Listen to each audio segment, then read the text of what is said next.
Hello student. तो अब हम लाए हैं सीरीज किसका? सारा आकाश। अदर पार्ट का फर्स्ट चैप्टर से हम लोग शुरू करने वाले हैं। तो समय बिना बर्बाद किए चलिए शुरू करते हैं। वन शॉट रिवीजन अब। चलिए, सारा आकाश उत्तरार्ध पार्ट वन।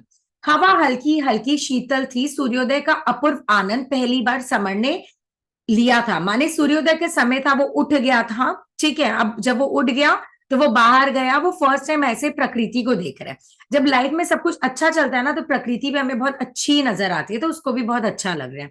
उसने पहली बार अनुभव किया कि सूरज निकलने से पहले किरण किस तरह उठती है। फवारों की धारियां उठती है। माने ऐसा लग रहा है कि जो किरण है ना, वो जो स्ट्रीक से लाइट के, सनलाइट के, वो फवारे लग रहे हैं, शावर लग रहे हैं। उसकी इच्छा हो रही थी कि उसके पास कोई खड़ा हो। कौन? ऑब्वियसली प्रभा। और ये इतनी सारी नई बातें उसे बताता चलता उसे धीरे धीरे सूर्योदय दिखाता। उसे लगा शायद जिंदगी में वह पहली बार सूर्योदय देख रहा है। उन दिनों ना जाने किन अंधेरी कोठरियों में बंद था। माने किस दिन जब प्रभा से इसका बात नहीं हो रहा था कि उसके आसपास क्या हो रहा है, उसको नहीं समझ आया। उसमें उबाले में प्रभा की ओर देखने का साहस नहीं था। उबाले नहीं, उजाला होगा, सॉरी। उसमें उजाले में, उजाले माने जब रोशनी हो गई। अब रात में तो वो लोग का बहुत अच्छा मोमेंट था, बट जब रोशनी हो गई तो उसको फेस करने का हिम्मत नहीं आ रहा है। शायद घर वाले व बाबूजी अब खुश हो जाएंगे। अब भाभी इशारे से डॉक्टर को दिखाने की बात नहीं कहेगी। जो पास्ट 1 to 10 चैप्टर से लिंक्ड है, आप लोग को समझ आ ही गया होगा। जब प्रभा उठकर गई तब ना उसने उसकी ओर देखा और ना उसकी मुख को देखी। क्या मंगाई थी? सिर्फ पोस्ट कार्ड। वह प्रभा के लिए पोस्ट कार्ड लेने निकल पड़ा।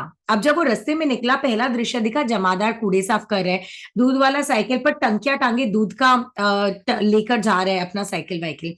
एक जगह उसने देखा कि खुला दरवाजा था, उधर दूध वाला दूध दे रहा था, और वो कैसे लोटा भर के दूध डालता है और उसके हाथ और लोटे से कैसे ड्रॉप्स ऑफ दूध गिरते हैं। यहाँ पे सब वर्णन किया जिसका कोई तुक नहीं है बेसिकली। ऐसा नहीं है कि यह सब उसने पहली बार देखा या देखा नहीं होगा, पर मन व्यग्र होने के कारण कभी ध्यान नहीं दिया। ये सब जमादार दूध वाला सब पहले भी थे, परंतु उसका मन बेचैन था, इसलिए उसने ध्यान नहीं दिया। वह आज प्रसन्न है, माने खुश है, अपने आनंद को व्यक्त करना चाहता है। बहुत अधिक बेचैनी के बाद आज उसे शांति मिली, बहुत पीस मिल रहा है। जैसे युगों के प्यासे व्यक्ति को जल का झरना मिल जाता है, वैसे लग रहा है। जोर से आवाज लगाकर समर ने दिवाकर को जगाया। उसने दरवाजे से मुंह निकालकर कहा, रात 11 बजे गया, याद है? मूवी देखकर गया, और आज सुबह 7 बजे आ गया। मैंने सुबह 7 हो गया।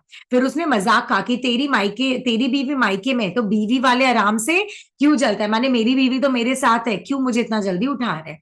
यह मजाक उसके मन को गुदगुदा गया। माने प्रसन्न हो रहा है क्योंकि इसकी बीवी से इसका सब कुछ ठीक हो गया। किसका? समर का। दिवाकर को उसका चेहरा दमकता हुआ लगा, पूरा शाइनिंग। उसने बैठक खोल दी, वह बैठ गया। दिवाकर की माताजी का मुंह अभी तक फूला हुआ था, गुस्से में थी। क्यों? क्योंकि घर का सारा काम दिवाकर की माँ को करना पड़ा, क्योंकि दिवाकर अपनी पत्नी को मूवी ले गया। दिवाकर ने कहा कि उसने एक भी घर ऐसा नहीं देखा जहां सास बहू खुश है। समर को अपना घर याद आ गया, जहां एक और प्रभा और दूसरी ओर ताने देती हुई अम्मा और भाभी थी। अचानक उसकी आंखें भीग गई, वापस रोने लग गया, क्योंकि उसे रोती हुई मुन्नी के शब्द भी याद आ गए, भैया भाभी से बोलो। उसके शब्दों की प्रतिध्वनि माने गूंज से उसके अस्तित्व का अनु अनु गूंज उठा, माने अंदर का शरीर।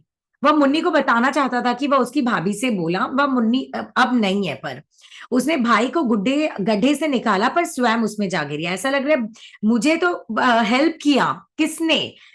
मुन्नी ने, परंतु खुद क्या की? फंस गई। क्यों? अब ससुराल गई और उसके साथ क्या हो रहा है नहीं पता। इस बीच दिवाकर ने बताया कि उसके चचेरे भाई अगले दिन आने वाले। चचेरा भाई कौन? चाचा का बेटा शिरीष। वो उसको उनसे मिलवाएगा। दिवाकर ने कहा, कितना घूमा है उन्होंने, कोई शहर नहीं छोड़ा। उसने समर से कहा कि वह अपना चोटी वोटी कटवा दे। वह ढोंग वोंग को नहीं मानता। समर और दिवाकर में चोटी से शुरू होकर मंदिर तक की बहस हुई। बहुत डिस्कशन ये लोग किया। समर ने भारतीय संस्कृति की श्रेष्ठता बताई। एक्चुअली जो दिवाकर है वो बहुत मजाक उड़ा रहा था भारतीय संस्कृति का, पर समर उसका विशेषता बता रहा था। तभी से प्रभा की गणेश जी की मिट्टी का डेला समझकर बर्तन मांज लेने की बात है। याद है? बहुत इंपॉर्टेंट पार्ट है ये, कि कैसे प्रभा मिट्टी समझकर, जो गणेश जी का बना हुआ था उसको मिट्टी समझ के बर्तन मांजी थी। उसने सोचा कि उस दिन का उसका व्यवहार सर्वथा अनुचित था, माने गंदा। शायद उसके पास ईमानदारी से उसके अनुचित व्यवहार का कोई सफाई भी नहीं था कि क्यों अनुचित था। दिवाकर ने आवेश से कहा, देशी पन्नी के नाम पर कार्टून जैसी सूरत बनाए रखना उसे पसंद नहीं। माने सिर्फ देसी रहो, लुक इंडियन रखो, इसके कारण कार्टून बन के घूमना मुझे नहीं पसंद। ऊंची नीची बिना इस्त्री माने बिना आयरन किया हुआ पतलून पैंट, और गंदी सुकड़ी कमीज, गंदा एकदम क्रीसेस वाला कमीज, अंग्रेजी ढंग से कटे बालों की लटकती लट्टू, माने बाल तो तुम अंग्रेजी ढंग से काट रहे हो बट पंडित जैसा लट्टू रख रहे हो, like that. With all due respect, यहाँ पे ऐसे लिखा गया। समर दिवाकर को कैसे समझाए कि उसके पास कपड़े नहीं इसलिए वो नहीं पहनता है, ना कि उसको ये सब पसंद है। उसे प्रभा की थिगलियां माने रफू होता है ना, बहुत सारा जगह फटा हुआ है तो कपड़ा लगाया गया है, वो धोती ध्यान आ गया। प्रभा का चेहरा सामने आने पर दिवाकर की बकवास भूलकर उसने उससे चलने की अनुमति मांगी कि अब मैं चलता हूं, मुझे पोस्ट कार्ड दे दे दो चार। पोस्ट कार्ड की बात सुनकर दिवाकर को लगा कि शायद समर को पता चल गया कि कॉपियां कहाँ चेक होने वाली है। पहले के जमाने में होता था तो लड़के लोग जहां कॉपी चेक होने वाला होता था वहां चले जाते थे और नंबर भरवाते थे पैसा वैसा देकर। वही है शिट, आप लोग को लग रहा है राइट, आपके समय पे नहीं पता चलता है। उसने उससे अपना रोल नंबर भी याद रखने के लिए कहा कि अगर ऐसा है तो मेरा रोल नंबर याद रखना। दिवाकर ने बताया कि उसके पिताजी तो उसे थानेदारी में भेजना चाहता है पर वो नहीं करना चाहता। समर ने कहा कि शायद उसको पढ़ाई रोकनी होगी। क्यों?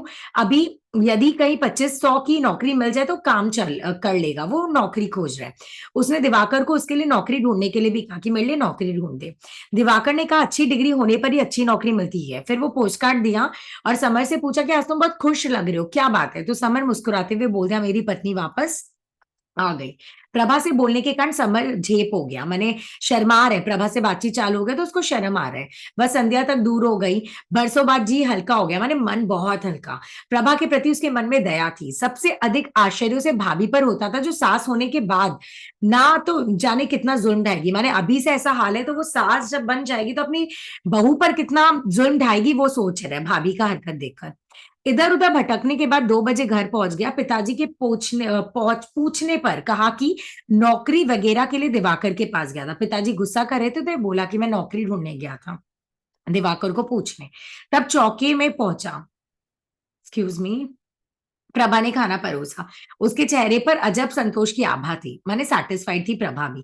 वह प्रभा की आवाज सुनना चाहता था। खाना रखकर जब वह जाने लगा तो उसने देखा कि उसकी धोती जगह जगह से फटी है, पहनने लायक नहीं है। शादी में मिली धोतियां कहाँ गई? क्वेश्चन करे समर।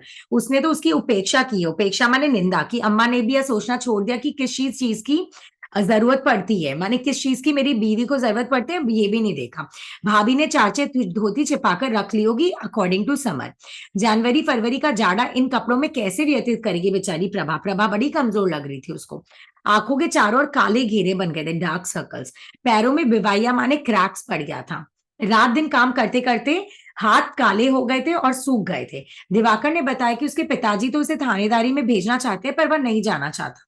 ये तो आपने पढ़ ली है गाइस, ये पार्ट हो गया। तो यहाँ पे यही बोला गया था कि उसे ऐसा लग रहा था कि बहुत डार्क सर्कल्स हो गए, पैरों में भी बहुत क्रैक्स हो गए। थाली को बहुत धीरे से वो सरका दिया जिससे प्रभा को बुरा लगा। उसको लगा आज भी क्यों नहीं खाना खा रहे। तो प्रभा ने चौंकर उत्सुकता से समर से पूछा क्या हुआ। तो वो कठिनाई से बोल पाया कि मैं दिवाकर के घर खाकर आया और चला गया बाहर। भाभी को उसको प्रभा से बोलना का बारे में पता चल गया। शाम हो गई। एक भर्त्सना एक धिक्कार मन को लगातार कचोट रहा था। उसके अंदर ना कोई निंदा था, किसके अंदर? समर के अंदर, जो उसको कचोट रहा था। और उसके अंदर प्रायश्चित की भावना थी कि मुझे प्रायश्चित करना है। तो वो मंदिर चला गया पर वहां भी उसका मन नहीं लगा। फिर वो घर आ गया। पूरे घर को दोनों के बोलने की बात पता चल गई।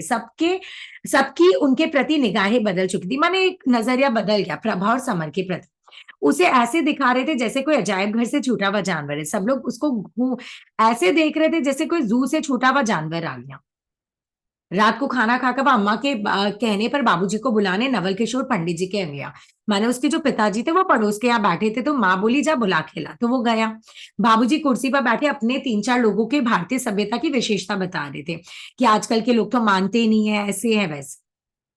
बीच में बात रुकने पर समझ झिझकते हुए बोला कि आपको घर बुलाया। अंदर पंडित जी की बहू बच्ची को खिला रही थी। किसकी बच्ची? भाभी की बच्ची। समर उसे लेने गया। पंडिताई ने उसकी आवाज सुनकर बाहर आकर कहा, हमने सुना तू अपनी बहू से बोलने लग गया। ऐसे करके वे अपनी बहू बेटी की बुराई भी कर रही थी। मंदिर की कमाई वे लोग अपने पास ही रखते थे।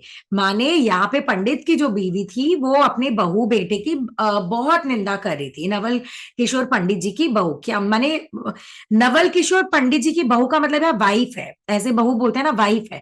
तो वाइफ वाइफ जो है वो अपनी बहू बेटे का बुराई कर रही है कि हमारे बच्चे बहुत गंदे हैं, जो भी मंदिर से कमाई आते खुद रख लेते हैं, बचा कुचा प्रसाद का मीठा हमें देते हैं। जब ये लोग, जब पता चलेगा फ्यूचर में जब मेरे पति नहीं रहेंगे, तब इनको दाल आटा का भाव पता चलेगा। ये सब बोल रही थी। देखो, मंदिर की कमाई वे लोग अपने पास रखते हैं। बहू बेटों ने उन दोनों की बड़ी दुर्दशा की है। और वो रोने लग गई। कौन? नवल किशोर की वाइफ। उनके बेटे बिसुन की बहू ने सास की तरफ ठेंगा दिखाकर मुस्कुराते हुए बच्ची दे दिया। उसका बेटा का नाम बिसन था, बिसन की बहू है माने बिसन की वाइफ ने सास को क्या दिखाया? ठेंगा, और बच्ची को दे दिया। और यहीं पर अंत हो जाता है पहला पार्ट। तो आई होप इतना क्रिस्प 2-2 3-3 घंटा का लेक्चर 10-10 15-15 या 20 मिनट में समझाया जा रहा है। आई होप आप लोग का हेल्प हो रहा है guys. Thank you so much. जल्दी जल्दी देख लीजिए, एग्जाम आ ही गया है। Thank you so much guys.